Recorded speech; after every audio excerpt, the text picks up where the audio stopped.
The Deputy Inspector of Police, Major General Paulo Lokech, is dead.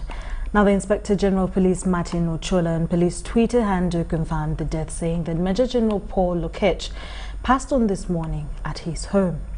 Uganda People's Defense Forces spokesperson Brigadier General Flavia Biequest also confirmed the death of Major General Paul Lokech. The former commandant of the Uganda Rapid Deployment Capability Center in Jinja was appointed Deputy Inspector General Police on the 16th of December 2020. Major General Lokech joined the National Resistance Army, which was later renamed Uganda People's Defense Forces on the 1st of February 1987. Lokech is one of the commanders credited for breaking the back of Al-Shabaab militants in Somalia when he was commander of UPDF contingent between 2011 and 2012. Because of his relentless confrontation with Al-Shabaab insurgents and capturing key historical places, he was nicknamed the Lion of Mogadishu. He previously served at Uganda mission in Russia and a division commander before his assignment in Somalia. Lokech further served as Air Force Chief of Staff. Got pills in many different colors too. Morning light is showing, she moves the chair to look out at her view. But her shop was built right across the street, and it stands by the sunrise. He used to be in the afternoons on the couch to read those through old pictures and memories. Our heroes have been forgotten. Major General Paul Lokech, the Lion of Mogadishu. He is a hero, a statesman, brave fighter, and a Pan-Africanist. Major General Paul Lokech is one of the best UPDF commanders who have earned the Army huge respect on the continent due to his dedication and selfless service. His military career includes service in various leadership capacities, including 2 tours as the command of the Ugandan contingent to Somalia as part of the peacekeeping force, where he performed very well, earning him the title, the Lion of Mogadishu, from the Somalis. That's one of the reasons that made us move out to ensure that we take the war to Al-Shabaab and push them far away from inflicting casualties on the civilian population within Mogadishu. He has also served as part of Uganda's peacekeeping forces in South Sudan. He was part of Operation Safe Haven, a UPDF operation in the Democratic Republic of Congo intended to neutralize the Allied Democratic Forces. His first tour as commander of the Ugandan contingent to Somalia, commanding battle groups 8 and 9 between 2011 and 12, he registered lots of success. It's at this time that the UPDF managed to eject Al-Shabaab militants from Mogadishu in 2011. When we came to this theater, it's a bit difficult because we are fighting in a built-up area. So the best we had to do was to adapt. We had to adjust ourselves very fast to fit within that type of fighting. Of course, fighting in an urban area or urban terrain is the most difficult warfare for any military in the world. The challenge of an urban warfare, in particularly to the UPDF, was that we had been fighting counterinsurgency in an open terrain. Mostly when you look at the northern part of Uganda, we had been operating in and in southern Sudan and then Congo areas. This is a different terrain from what we have got here.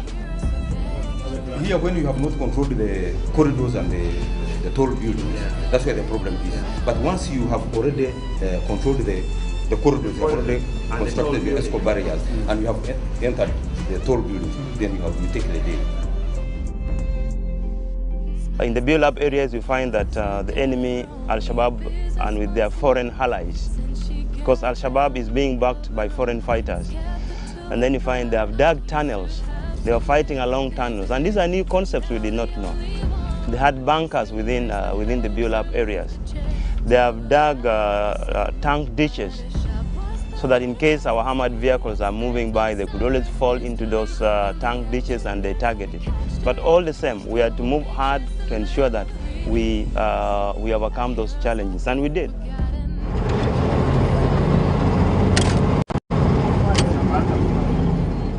The only option is to move forward and take the war to the enemy. Because we were sitting in one place and the enemy could keep on throwing mortar shells in our positions. Even the airport was under threat. All our roads, our lines of communication were under threat. So the best option was to move the enemy far away from our position. So first phase was to move towards Bakara.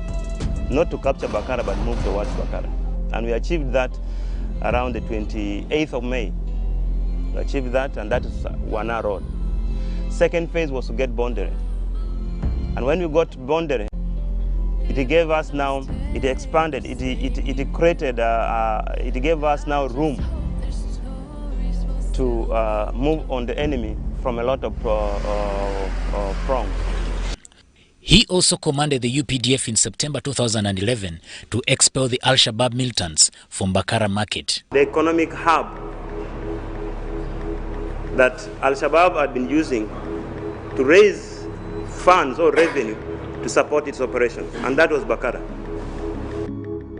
The Mogadishu Stadium is so strategic to us because it controls the inlet into Mogadishu.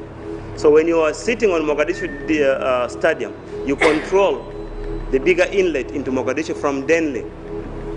Currently, the enemy can only use Afogoye, Denley, and then come to the stadium.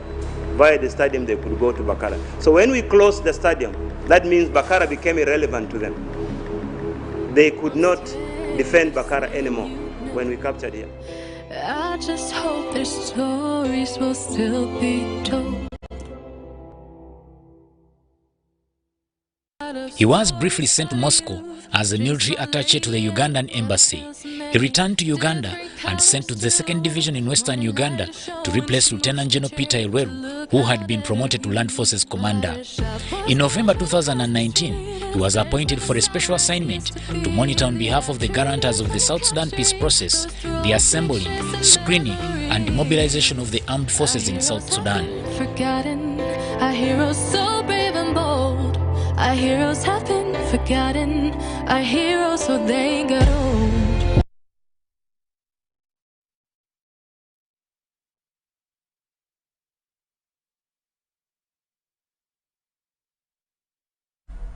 Such a sudden death that has caught so many Ugandans unawares, and very sad to know that he's actually gone, such a young man as well. May the Lord strengthen his family and friends to take them through this period.